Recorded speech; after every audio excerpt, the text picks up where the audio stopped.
Hello everybody, Dark Skeleton here, and in this video we're going to go ahead and review 3 more cards that were announced for the Journey to Ungoro Hearthstone set. 2 Priest cards and the Paladin Legendary, not the Quest but the other one, today. So let's just go ahead and jump right into it, getting started with the Priest cards. So the first one up is Crystalline Oracle. This is a 1-mana 1/1 elemental, for whatever elemental is going to mean with this set. Death Rattle, copy a card from your opponent's deck and add it to your hand. So a lot of people have already been comparing this to the Swashbuckler, the 1-mana 1/1 that rogues already have, which Battlecry, you get to copy a random card from your opponent's deck and add it to your hand. That's a Battlecry. This is a Death Rattle, and that card is a pirate, whereas this card is a elemental. Once again, our elemental is going to have some crazy cards that synergize and buff them all up. We'll have to see. In terms of power level, this card seems to be pretty reasonable. One of the things that priests have kind of been weak on is probably their lack of turn 1 and turn 2 plays. So as a priest, you could put Northshire Cleric into your deck, and that's fine because it's a card draw engine and it's a 1/3 body, which is pretty decent when you're playing defensively. And it's also a must-remove target in most cases. But beyond that, you don't really have a lot you can put in your deck. You could try something like an Injured Cavalier, but I don't think anyone's really seriously trying that. Arguably Resurrect or something, but as far as 1-drops go, pretty much it was Northshire Cleric, and that was about it. So this is a card where it just kind of fills that first slot and gives you something to do on turn 1. If you're going up against any kind of aggro deck, it might mean you get to actually make an early trade, which would be really ideal, because not only would you make a trade, but you also get card advantage, restoring your hand with that Death Rattle effect. Now, a couple of things to point out. Death Rattle's usually a bit weaker than a Battlecry. For instance, if your opponent has an Earth Shock, this is done. That would be a 1-for-1 though, so it's not too bad. Or, worst case scenario, they steal it with another one of those Priest cards that just take a target minion on your opponent's side of the board, put it on your side, and use it to trade into their minions. So then your opponent would get the Death Rattle. But that only really applies in either situations where Mind Control tech screwed you over, which is rare, or you happen to be playing against a Priest, in which case it would matter quite a bit, because Priest is usually going to be very slow versus very slow. I would say overall this card's fairly decent. I like the fact it fills the 1 slot, and I would expect this card to see some play going forward, especially if elemental synergy matters. Like if you have 2 or 3 elementals on the board, does that matter? If so, then that might be relevant. Next up, we have Shadow Visions. This is a new priest spell that costs 2 mana. You discover a copy of a spell in your deck, and you add it to your hand. So this is a little bit more expensive than most spell-based discover effects like Raven Idol or I Know a Guy that Warriors have for grabbing taunts.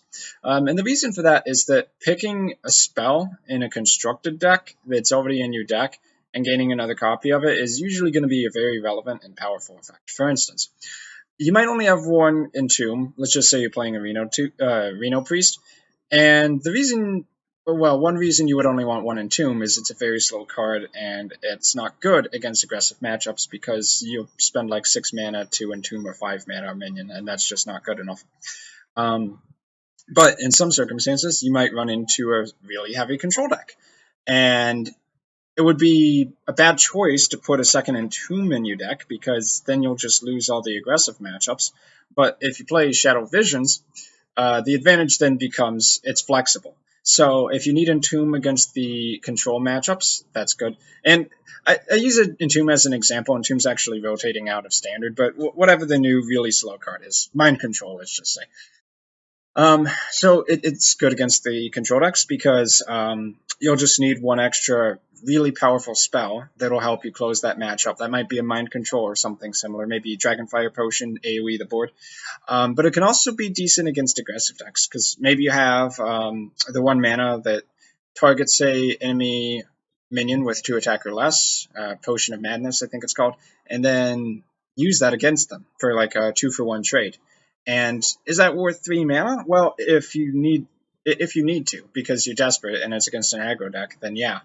because against aggro, it's not about the card advantage, it's about can you survive. Um, Now, obviously, this is a lot better in the control matchups because 2 mana before turn 5 is a lot more relevant than 2 mana on turn 10. If you're going heavy control versus control, the 2 mana cost, you're probably going to be floating 2 mana at some point or another, and you can just use this as a kind of filler.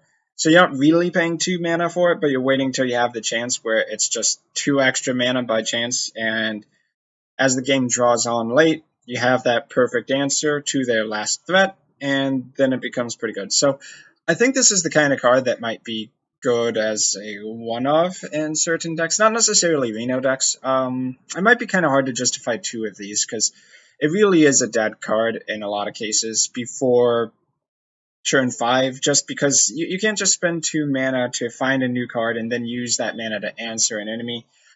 Maybe on turn 5, grabbing Shadowwood Death would be good. 5 mana, destroy an opponent's big minion. That's decent in the right circumstance. I think it'll only be played in control decks, though, just because it's slow. You wouldn't want to do it in something like Shadow Priest. Not that Shadow Priest has ever been good. But, yeah, we'll have to see. I would try it in control decks for sure. So, last up for today, the Paladin Legendary. And this is Sunkeeper Tarim. It's a 6 mana, 3/7, so it's got the same stat line as Edric the Pure, which is rotating out of standard, which is 7 mana, and didn't have taunt, but set opponent's minions and attack only to 1. So it was a decent control option, but control paladin was never a thing. So here, if you look at it purely from what it does to your opponent's attack, it's not so fantastic. Because like 3 attack, if your opponent has like 4 minions and they all have 3 attack, you can still take a lot of damage. So it's not exactly a super defensive option. And I really think where this card's going to see play is if you are playing a more aggressive or mid-range paladin, something akin to the Quartermaster, Muster for Battle Paladin from way back in the day. Because if you have a bunch of Silverhand recruits on your field, then they basically all get that Keeper of Alderman effect, and you buff your guys up, +2/+2. And not only that, but if your opponent has some big minions on their side of the board, you can drop their Mountain Giant down to 3 attack. And beyond that, I think one of the things that might be being a bit overlooked with this card is that all of your opponent's minions are going to have 3 attack and 3 health. In which case, a 3/7 stat line is perfect for that board. So not only will it block at least 2 of your opponent's minions, because, 3/3 drops this to a 3/1 taunt, but it also protects your other guys, the ones you just made 3/3s. And there could be a situation where you actually need those to stay alive. Maybe it's a kind of a more unique card, Acolyte of Pain, let's say you don't want them to just 1-for-1 that, maybe you want an extra card draw. I mean, probably better examples, of course, but just for instance. So yeah, if you curve out pretty well and the board is in the right state for it, where your opponent has few minions or just a couple big ones, or at least some mid-range minions that get knocked down a little bit, and you just have a bunch of 1/1s on the field, or maybe a couple 2/1s, you could be playing a small-time recruits deck. That's the 3 mana, draw 3/1 cost minions from your deck. Then I could see this card being a really big swing turn, and I think it's actually pretty decent. You wouldn't necessarily play it in a control paladin, because once again, it's like not really Egypt the Pure when it comes to stopping your opponent, so much that it is kind of a board equalizer and a buff to your own minions. Also, a really good taunt for stopping those minions that did get nerfed from being effective. Unless they get buffed again. Then, yeah. They spend cards to deal with your card. Not a big deal. So, that's going to be it for today's card review. These are Journey to Ungoro cards, and I will be reviewing more of them in the near future as they come out. So if you like that, go ahead and subscribe to the channel. Aside from that, I've been Dark Skeleton, and I will see you guys in my next video.